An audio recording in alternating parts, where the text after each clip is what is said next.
Iran के साथ महीनों से चल रही जंग के बीच अमेरिका के राष्ट्रपति डोनाल्ड ट्रंप ने एक बार फिर से बड़ा दावा किया है। ट्रंप का कहना है कि ईरान के साथ नई शांति वार्ता जल्द शुरू होगी और इसी सिलसिले में अमेरिका ने फिलहाल अपना बड़ा हमला करने की योजना टाल दी है। ट्रंप का दावा है कि ईरान और खाड़ी देशों के अनुरोध पर उन्होंने कूटनीति को मौका देने के लिए ये कदम उठाया है। हालांकि ईरान की तरफ से उनके इस तरह के दावों को सफेद झूठ कहा गया है। ईरान का साफ तौर पर कहना है कि मध्यस्थों के जरिए बातचीत जरूर चल रही है कतर वगैरह से, लेकिन वो अपरोक्ष है, डायरेक्ट यूएस से कोई बातचीत नहीं। ये छोटी सी रिपोर्ट आप देखिए। मैं लौट रहा हूं मेहमानों के साथ और समझने की कोशिश करेंगे कि सच में क्या ट्रंप ने कोई बहुत बड़ा हमला टाल दिया और ये ट्रंप का एक और ट्रंप कार्ड है या फिर बात में कुछ दम है।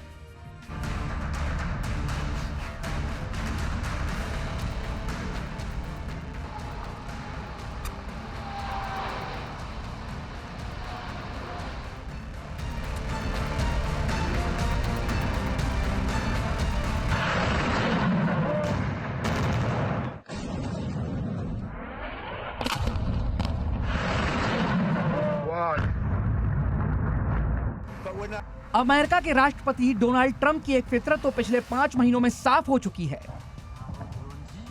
वो फितरत है हमला और बातचीत दोनों को कवर अप करने की।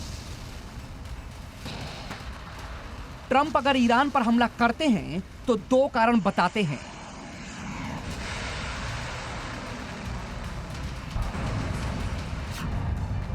एक तो ईरान को परमाणु बम बनाने से रोकना है, दूसरा कारण हॉर्मुज में जहाजों पर हमले का बदला। ईरान के साथ जंग में ट्रंप ऐसी दोहरी बातें कई बार कर चुके हैं। अब सुनिए नया बयान। इस बार हमला रोकने के लिए जिम्मेदार ट्रंप ने 2 लोगों को ठहराया। एक तो ईरान के सुप्रीम लीडर मुज्तबा खामेनेई और दूसरा सऊदी अरब के क्राउन प्रिंस मोहम्मद बिन सुल्तान।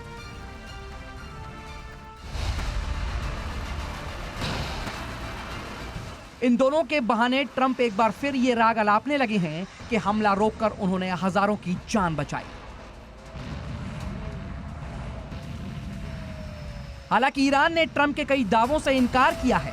इसके साथ अमेरिका को ईरान की बड़ी चेतावनी भी दे डाली।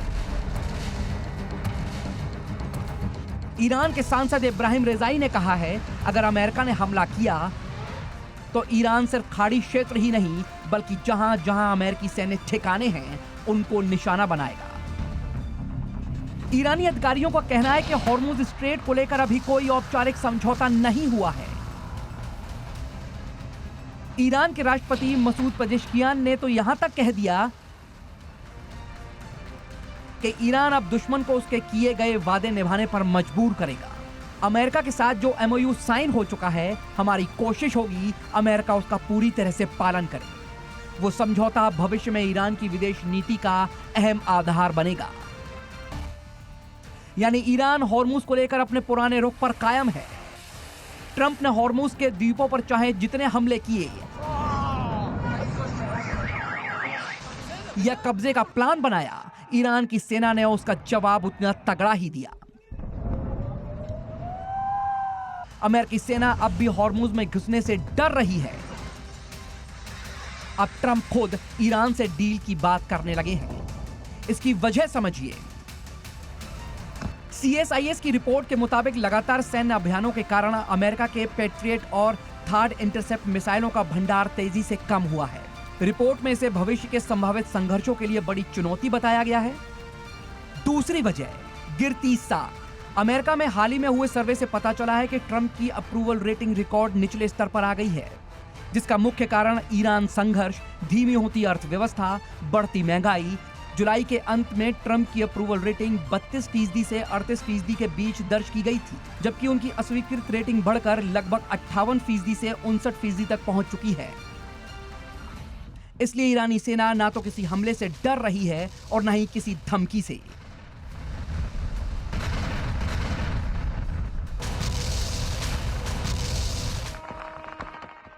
ईरानी लीडर ये समझ चुके हैं कि ट्रंप इस जंग को आगे बढ़ा नहीं सकते। इसलिए ये मौका है अमेरिका से ऐसी डील करने का जिसमें वो ईरान पर दोबारा पलट के भी हमला करने की ना सोचे।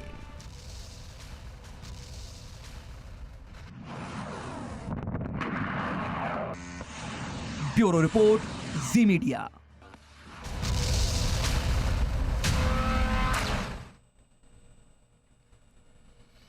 स्वागत करते हैं आज के खास मेहमानों का। हमारे साथ जुड़ रहे हैं रॉबिन सचदेव सर, विदेश मामलों के जाने माने जानकार, ऑथर भी हैं, ट्रंप पर किताबें लिख चुके हैं। बहुत बहुत स्वागत है रॉबिन सर आपका हमारे शो पे। Good evening. हमारे साथ जुड़ रहे हैं फिरोज अजीज सर, जॉइंट सीईओ आनंद राठी वेल्थ लिमिटेड के। बहुत बहुत स्वागत है फिरोज सर आपका हमारे शो पे। Good evening. रॉबिन सर, क्या हो रहा है? आई मीन ट्रंप का ये कोई रुख नया नहीं है जिसमें वो इस तरह के पॉज का दावा करते हैं। पहले वो पूरा माहौल बनाते हैं और उसके बाद कहते हैं कि साहब मैंने फलां फलां के कहने पर दुनिया के हित को ध्यान में रखते हुए बड़ा हमला टालने की का फैसला किया है। लेकिन ये क्या है? ये भी देखने में आता है कि जब कुछ वो बड़ा फैसला लेते हैं तो उससे पहले एक टेक्टिकल पॉज भी लेते हैं। तो कुछ बड़ा होने वाला है सर, या फिर ट्रंप दबाव में है? Thank you Deepak ji, always a pleasure आपके साथ एंड फिरोज जी के साथ। ये पैटर्न चल रहा है और आई थिंक धीरे धीरे दुनिया देख भी रही है क्या पैटर्न चल रहा है, और इस ट्रेंड को आई थिंक मोरलेस दुनिया काफी समझ भी चुकी है कुछ हद तक। दो तीन चीजें हैं। एक तो जो इमीडिएट अभी हुआ है कि मैंने टाल दिया है दुनिया की ह्यूमैनिटी के वेलफेयर के लिए। ट्रंप बहुत बार जो डिसीजंस लेता है उसको बहुत बड़े रूप में कि मैं ह्यूमैनिटी के लिए कर रहा हूं, मेरा बहुत बड़ा हार्ट है इत्यादि के हिसाब से पोजीशन करता है। बट फिलहाल जो हुआ मुझे लगता है तीन चीजें हो रही है। सबसे पहली चीज जो हो रही है कि ट्रंप के जो एडवाइजर्स हैं इनमें आपस में कंसेंसस नहीं बन रहा है कि आगे क्या कदम उठाए जाएं। इसके जो एडवाइजर्स हैं यानी कि होंगे पीट हेगसेथ, मार्को रूबियो ले लीजिए, जनरल केन ले लीजिए, ये तीन मेन है फिलहाल, या एक दो और होंगे। खबरें जो आ रही हैं बार बार आ रही हैं और इतने अलग अलग सोर्सेज से आ रही हैं, including wall street journal, New York time, internal sources, CNN, ये सब इंडिकेट कर रहे हैं कि ट्रंप के एडवाइजर्स और जेडी वैंस भी आपस में कॉमन डिसीजन नहीं ले पा रहे कि अगला कदम क्या उठाना है। एक वो है, और ट्रंप इसके कारण कुछ फ्रस्ट्रेटेड भी था। दूसरा है जो ट्रंप ने खुद कहा है, और वो भी रिपोर्ट्स अलग आ रही थी कि सऊदी अरेबिया के क्राउन प्रिंस ने फोन किया ट्रंप को। इनफैक्ट उनका फॉरेन मिनिस्टर भी DC में था, और फिर क्राउन प्रिंस ने फोन किया कि मासिव अगला अटैक मत करो। और सऊदी एक्चुअली थोड़ा ज्यादा प्रॉब्लम में है, और कतर ने भी कहा और एमिरेट्स ने भी कहा कि बड़ा अटैक मत करो। सऊदी की प्रॉब्लम सबकी हो गई है, प्रॉब्लम इस रीजन में सऊदी की ये हो गई। सऊदी अब इस समय अगर ये वॉर बढ़ती गई तो तीन तरफ से तो अटैक फेस कर ही रहा है। एक ईरान से, दूसरा हूती से, और तीसरा इराक के अंदर जो शिया ईरान सपोर्टेड मिलिशिया है वो भी सऊदी पे अटैक कर रहे हैं। तो सऊदी ना चाहते हुए भी तीन तरफ के फ्रंट को, वॉर को फेस कर रहा है, और सऊदी अपना future post oil and new economy इत्यादि की कोशिश कर रहा है। उन रिपोर्ट्स में यह भी है कि सऊदी अरेबिया ने शायद इंडिकेट ये करा सॉफ्टली ट्रंप को कि आप अटैक ना करो, नहीं तो हम शायद कुछ जो ट्रेजरी बिल्स है उनको डाउनलोड और ऑफलोड करना शुरू कर देंगे। सर ईरान ने इस बीच में ये भी कहा सर कि हमारी डायरेक्ट बातचीत नहीं हो रही है, लेकिन ओमान के थ्रू हम कर रहे हैं। ओमान के थ्रू अब अगर हम ये मान रहे हैं तो होर्मुज रूट के कंट्रोल को लेकर ही ओमान और कतर की मध्यस्थता है, वो कितनी प्रैक्टिकल है? क्योंकि अगर होर्मुज रूट जो आपने कहा है कि भाई ईरान का सबसे बड़ा न्यूक्लियर वेपन अब होर्मुज ही है, तो क्या ईरान जो इनबाउंड ट्रैफिक है उस पर अपना नियंत्रण छोड़ने को कभी तैयार होगा? और अगर नहीं होगा तो फिर वो ओमान के थ्रू बातचीत क्यों कर रहा है? फिर क्विकली इस पे आते हुए, पर इससे पहले तीसरा पॉइंट जो जिस कारण ट्रंप शायद बैकआउट हो गए कि अमेरिकन जो इंटरसेप्टर मिसाइल्स हैं, जो कि ईरान के ड्रोन्स आते हैं या मिसाइल आते हैं, उनको काउंटर करने के लिए जो अमेरिका यूज करता है या अमेरिकन अलायंस यूज करती है, उनके नंबर्स बहुत कम हो गए हैं। वो भी एक बहुत बड़ा मेजर फैक्टर दिखता है। वो 4 मिलियन का एक इंटरसेप्टर है, इनके $40,000 का एक ड्रोन है। Now that aside, correct, Iran और ओमान की जो बात चल रही है, जहां तक ईरान कह रहा है, वो कह रहा है हमारी और ओमान की जो बात चल रही है इसका अमेरिकन नेगोशिएशंस कोई मतलब नहीं है। And by the way to your question, yes, मुझे नहीं लगता, जैसे आप भी कह रहे हो, हम तो शुरू से कहते आ रहे हैं, ये एक सुपर वेपन बन गया है हॉर्मुज, इसको ईरान कभी छोड़ेगा नहीं। हाँ, ईरान ये करेगा कि इसमें यस ओपन ट्रैफिक हो जाएगी दोनों तरफ, बट ओपन ट्रैफिक जो हो जाएगी उसमें कुछ ना कुछ सर्विस फी लगेगी। और उसके चलते ईरान और ओमान के बीच में जो बातें हो रही है, मल्टीपल हो रही है, किस रास्ते से शिप्स जाएंगी, ये वो। हम्म। एक बहुत अहम बात और हो रही है कि जो फीस लगेगी, इसकी पेमेंट कैसे होगी, क्योंकि ईरान को पेमेंट डॉलर्स में नहीं हो सकती। Right sir. तो ये भी हो रहा है कि उसमें जो पेमेंट्स होंगी या तो क्रिप्टो करेंसी में होंगी या युआन में होंगी, या ओमान के पेमेंट ओमान को आएंगी, और ओमान वो पेमेंट फिर ईरान को कैसे ट्रांसफर करता है। राइट तो सर। ईरान और ओमान के बीच में ये नट्स एंड बोल्ट्स की इश्यूज की बात चल रही है इसको लेकर के। हम्म। बट जो बिगर पिक्चर है कि हॉर्मूज को खुलना, हम्म। वो अभी I think is not still viable.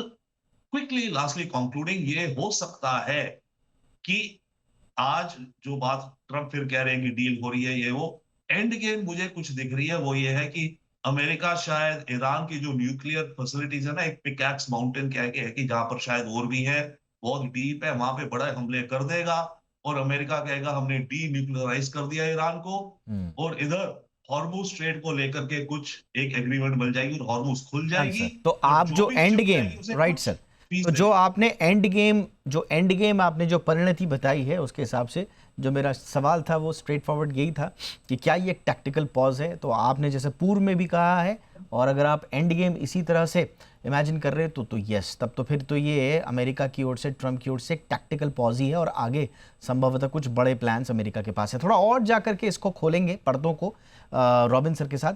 Firoz sir के पास आते हैं। फिरोज सर, आपने कहा था कि अगर अमेरिका और ईरान में तनाव कम होता है तो निफ्टी के 25,500 के आसपास के स्तर के लौटने की संभावनाएं हैं, अच्छा रिकवरी भी दिखा सकता है। उसकी टाइमलाइन क्या होगी सर? आपको लग रहा है कि इसकी शुरुआत हो गई है, या जो बीच बीच में कंफ्यूजन ट्रम्प बीच में कर देते हैं उसी हिसाब से पोजिशनिंग होती है सर? दीपक सर, मेरा ये मानना रहा है, वॉर जब से ब्रेकआउट हुई है, कोई भी इंस्टेंसेस आप देख लो, 12 वॉर्स देखी हमने, एनालाइज की, और 12 वॉर में से 11 वॉर के बाद जब वॉर खत्म हो जाती है, मार्केट उससे 7% एवरेज ज्यादा वैल्यू पे खत्म होती है जब वॉर पूरी तरह से खत्म होती है। ऑफ कोर्स ये वॉर खत्म हुई नहीं है। 25,180 ये लेवल था 26 फरवरी को, फ्राइडे था। तो वहां से निफ्टी गिरी 22,313 30 मार्च को। आज हम 2,300 पॉइंट ऊपर हैं वहां से, और वॉर खत्म नहीं हुई है। क्योंकि हर वॉर में ये होता है कि पहले 4-5 दिन में जो बहुत ज्यादा घबराए हुए लोग होते हैं वो बेच देते हैं। वैसे धीरे धीरे ये जो घबराने वाले ओनर्स हैं वो अपने ओनरशिप को किसी और को देते हैं। तो जैसे खबरें बुरी आई, लास्ट 15 दिन में अच्छी खबरें तो नहीं आई थी, राइट, मिड जुलाई से, फिर भी आप देख रहे हैं मार्केट रिबाउंड क्यों कर रही है? क्योंकि जिसने बेचना था बेच चुका था। पॉइंट वन ये कह रहा हूं, क्या वो 25,180 का शिखर वापस वो एस्टेब्लिश करेगी? अगर वॉर खत्म होगा तो डेफिनेटली करेगी, मेरा ये मानना है, if you have to respect mathematics and data. क्या ये वॉर कब खत्म होगी? आई थिंक उसका इंपैक्ट घटता जाएगा। That's how most events happen. जब यूक्रेन वॉर हुई थी इससे ज्यादा इंपैक्ट हुआ था। आज यूक्रेन वॉर चल रही है रशिया के साथ, बट उसकी जीरो बात होती है और जीरो इंपैक्ट रहता है। So that's that's the second point I am trying to say. Third, क्या वो 26,300 जो लेवल पे गए थे हम जनवरी में, क्या वो लेवल पार हो सकता है? डेफिनेटली हो सकता है। इस फाइनेंशियल ईयर में 90% संभावना है कि gravity is upwards rather than down. But सबसे इंपॉर्टेंट चीज ये है, जो मैं पहले भी 9 मार्च को पहली बार अनिल सर के साथ शो किया था आफ्टर द वॉर, तब भी मैंने कहा था ब्रॉडर मार्केट इंडिया डिपेंडेंट है, उसमें इंपैक्ट कम होगा। आज अगर हम जो model portfolio, if it's a proxy of how the broader market is performed, Anand Rathi का mutual fund model portfolio 18% up है 1 अप्रैल से। So broader markets have done much better than Nifty. तो निफ्टी ने आंकड़े अच्छे नहीं दिखाए, बट उसमें भी मैंने आपको कहा था लास्ट टाइम शो में था, तब मैंने कहा था एफआईआई लौटेंगे। That was end of June. FIIs have come back because अगस्त की जो एमएससीआई की रिव्यू होगी, एमएससीआई मॉर्गन स्टैनली के जो इंडिसेस होते हैं उसकी रिव्यू में India will be a beneficiary and Korea Taiwan will be losing some weight to India. और बिल्कुल सर, और आपने बिल्कुल सही कहा, आपने कहा था कि एफआईआईज लौटेंगे और वो ट्रेंड हमें दिखाई दे रहा है। बट ये ट्रेंड क्या सर कुछ सस्टेन करेगा, एक स्थायी ट्रेंड की तरह हमें दिखेगा? एफआईआईज अब भारतीय सेकेंडरी मार्केट में निवेश जारी रखेंगे या ऑन एंड ऑफ चलता रहेगा सर? दीपक से देखिए, हम इसको 3-3 महीने के पॉकेट्स में जनरली देखते हैं, क्योंकि एफटीएससी जो है और एमएससीआई जो है वो दो इंडिसेस के प्रोवाइडर्स हैं। हम जब हमारी इंडिया की एफआई की कैपिटल के लिए लड़ते हैं तो हम बाकी इमर्जिंग मार्केट से लड़ते हैं, और वो लड़ाई में अगस्त review, August, November, February and मई, ये 4 महीने होते हैं, mid month of these 4 months MSCI अपना रिव्यू करता है। अगस्त की रिव्यू 14-15 इंडिपेंडेंस डे के इर्द गिर्द आएगी। उसके पहले फ्रंट रनर्स आ जाते हैं रीअलोकेशंस के लिए टू कम बैक। क्या ये सस्टेन करेगा? इस क्वार्टरली रिव्यू के लिए तो डेफिनेटली सस्टेन करेगा, और मेरा हिसाब है नवंबर में भी हम बेनिफिशियरी होंगे। अगर बेनिफिशियरी हैं तो एमएससीआई जो इमर्जिंग मार्केट इंडेक्स है उसमें 1.8 ट्रिलियन डॉलर्स ट्रैक होता है। उसको ट्रैक करने वाले 1.8 ट्रिलियन डॉलर के फंड मैनेजर हैं, पैसिव और एक्टिव दोनों मिला के, और उसमें थोड़ा सा वेट आता है तो इंडिया में इनफ्लो आती है। आई थिंक वो ट्रेंड जारी रहेगा। Large flows are behind us. Actually मैंने जनवरी में भी कहा था, फरवरी पॉजिटिव हो गया, वॉर नहीं होती तो हम मार्च में जो 1 लाख करोड़ निकला था वो शायद ना होता। But I think I am reasonably confident that this is not a blip. It of course ऐसे दिन भी आएंगे जहां आउटफ्लोज होंगे, 15 दिन के मोहलत भी ऐसी आएंगी जहां आउटफ्लो होंगे, बट नेट इस साल के लिए, इस कैलेंडर ईयर के लिए, I will bet a positive flow then a negative flow for the residual 5 months. Alright sir, तो ब्रॉडर पिक्चर थोड़ी सुखद नजर आ रही है एफआईएस के इनफ्लो के हिसाब से। रॉबिन सर, आप जरा बताइए, एक तो ट्रम्प जो दावा कर रहे हैं कि आज से हमारी बातचीत शुरू होने वाली है, ट्रम्प तो ईरान हालांकि इनकार कर रहा है, तो एग्जैक्टली क्या होगा? ये आंख में चोली चलती रहेगी या सच में ट्रम्प ने कुछ ऐसी व्यवस्था, तो इतना बड़ा दावा करने से पहले कोई तो व्यवस्था की होगी उन्होंने कि भाई वो किसी को बैठा करके बातचीत कर ले और दुनिया को बता दे कि देखो मैंने कहा था बातचीत हो रही है तो हो रही है, भले ही ईरान के जो हुक्मरान हैं इस वक्त के वो इन चेहरों को तवज्जो दें या न दें। तो क्या वाकई में कोई बैठक टाइप की होने वाली है सर, या आगे जो आप बता रहे थे कि प्लान बी कि भाई बड़ा हमला करो, यूरेनियम एनरिचमेंट पर कायम रहो, डीन्यूक्लियराइज करो ईरान को और आगे बढ़ो? No, sure. But at the same time, I think Trump ने जो कहा, देखिए प्रेसिडेंट है और जो भी वो कहता है हल्के में हमें नहीं भी लेना चाहिए, तो कह नहीं सकते। उसने कहा है मंडे तो आज कहीं भी कुछ हो सकती है। ईरान डिनाई कर रहा है, बात हो रही है, पर ईरान बहुत बार डिनाई करता है कि नहीं हो रहा, कुछ हो रहा, लास्ट मिनट कुछ होता है। अब देखते हैं कहाँ हो रही है। आज का आधा दिन तो मंडे का निकल चुका है यूरोप में, अमेरिका में। I don't know, could be suddenly हम देखेंगे कि पाकिस्तान में मीटिंग हो रही है या स्विट्जरलैंड में हो रही है। ओमान में शायद हो सकती है, कतर में चांस कम है होने का, so we don't know, but कुछ ना कुछ तो होगा। पॉइंट इसकी इस समय एक ना एक, आई वुड नॉट से एग्जैक्टली एक टिपिंग पॉइंट आ गया है, बट एटलीस्ट एक सेमीफाइनल टिपिंग पॉइंट आ गया है। इतने टाइम से वॉर रुकी हुई थी, ये आगे पीछे बातें हो रही हैं। अभी इस समय मौका है, चांस है कि शायद एक पॉज या सीज फायर आप कहें को कायम रखने के लिए, अगर अभी नहीं रखी तो अमेरिका फिर अटैक करे मानिए, और उसमें अब ये खतरा है जो कि सऊदी और कतर एंड एमिरेट्स को है कि अगर अटैक हुआ ईरान पे, भयानक उनके एनर्जी इंफ्रास्ट्रक्चर वगैरह, तो ईरान ऑफ कोर्स कुछ ना कुछ तो करेगा ही, और जो वो कुछ ना कुछ करेगा तो इनको नुकसान होगा, और फिर उसके बाद 10 दिन ऐसे चलेगा, उसके बाद फिर रुक जाएंगे। तो या तो वैसा होगा और अमेरिका फिर इन बिटवीन क्या करेगा। ट्रम्प आप देखिए बार बार कह रहा है मेरा फोकस है, अब कह रहा है डी न्यूक्लियराइजेशन। पहले बोला कि इनके सारे जो एनरिच्ड यूरेनियम था वो तो पहाड़ों में दब गया है पहली स्ट्राइक में, अब एक स्ट्राइक और करेगा बड़ी भयानक सी पिकैक्स माउंटेन वगैरह में, और कहेगा अब तो सारा का सारा इनका पहाड़ों में चट्टानों में दब गया है, तो ये तो न्यूक्लियर कभी बना नहीं सकते। वो मेरा ऑब्जेक्टिव हो गया, मैंने कर दिया। अब इधर हॉर्मूज को खोलने के लिए जो बात है, उसमें ईरान और ओमान के बीच में जो अंडरस्टैंडिंग बनेगी, तो ईरान कहेगा हाँ भाई बिल्कुल आना जाना ओपन है, पर आना जाना ओपन के लिए एक छोटी सी आपको सर्विस फी देनी है। पहले जो सर्विस फी या जो भी को टोल ईरान चार्ज कर रहा था वो था $1 पर बैरल ऑन अ टैंकर। तो जो सुपर टैंकर थे 2 मिलियन बैरल्स के, तो कई सुपर टैंकर्स $2-2 मिलियन दे करके हॉर्मुज से निकले हैं, वो रिपोर्ट्स है।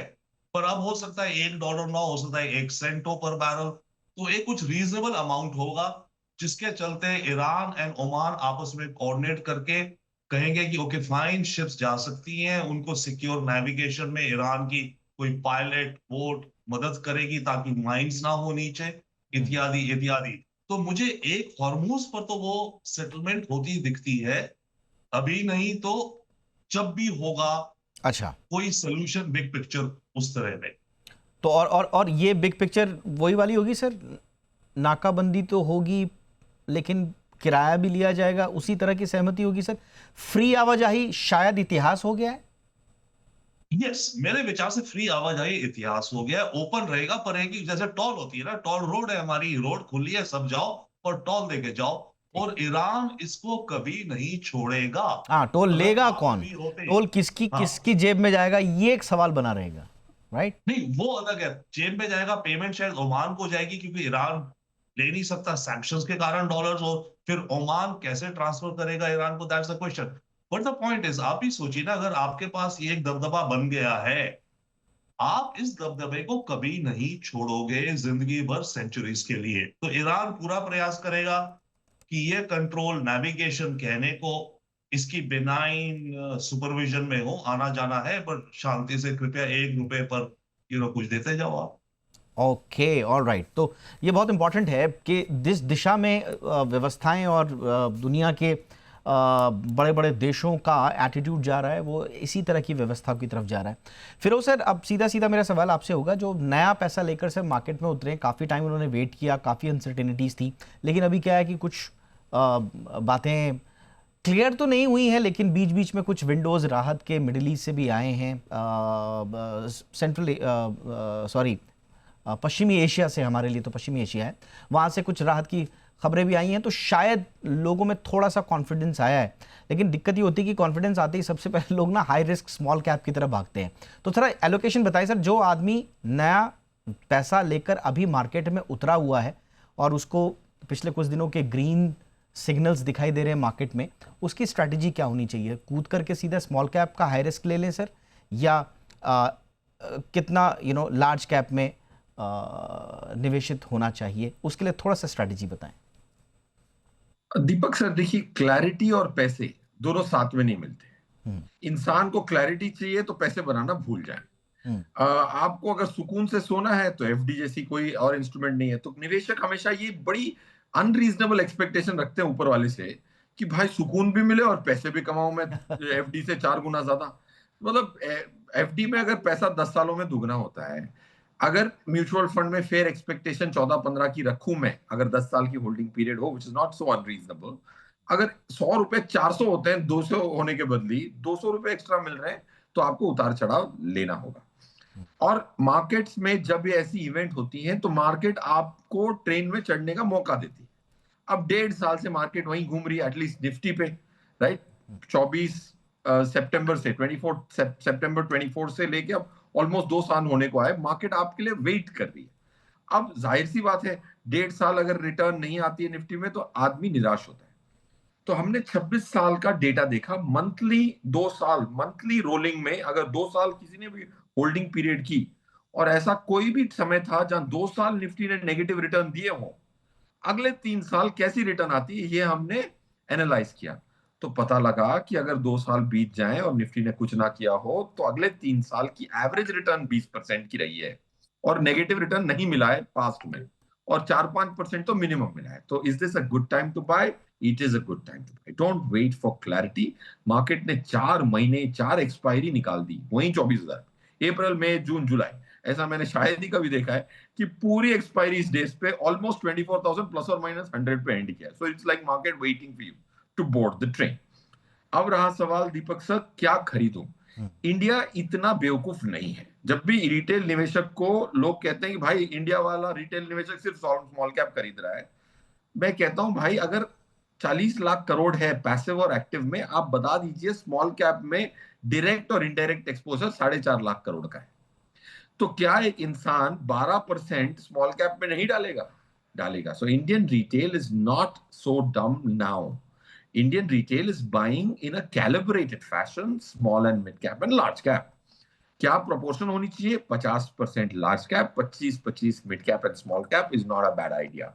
थोड़ा अगर हम जोखिम उठा सकते हैं, 3-4 साल में निफ्टी को ऐसा कॉम्बिनेशन 4% कंपाउंडेड बीट करने की क्षमता रखता है with a 90% probability. All right sir, तो आदरणीय डोनाल्ड ट्रंप साहब की स्ट्रैटेजी के साथ होर्मुज की खाड़ी में उतरेंगे ये तो कोई नहीं जानता। डायरेक्शन हम ज़रूर लेते रहते हैं रॉबिन सर जैसे विद्वान लोगों के ज़रिए, लेकिन एक नया व्यक्ति अगर मार्केट में पैसा लेकर के उतर रहा है तो उसके लिए रणनीति क्या है ये फिरोज सर बखूबी जानते हैं और उन्होंने बहुत अच्छे से बताया भी। बहुत बहुत धन्यवाद आप दोनों महानुभावों का वक्त निकालने के लिए, आज की चर्चा में शामिल होने के लिए। Thank you so much Robin sir, thank you so much Feroze sir, आपने समय दिया।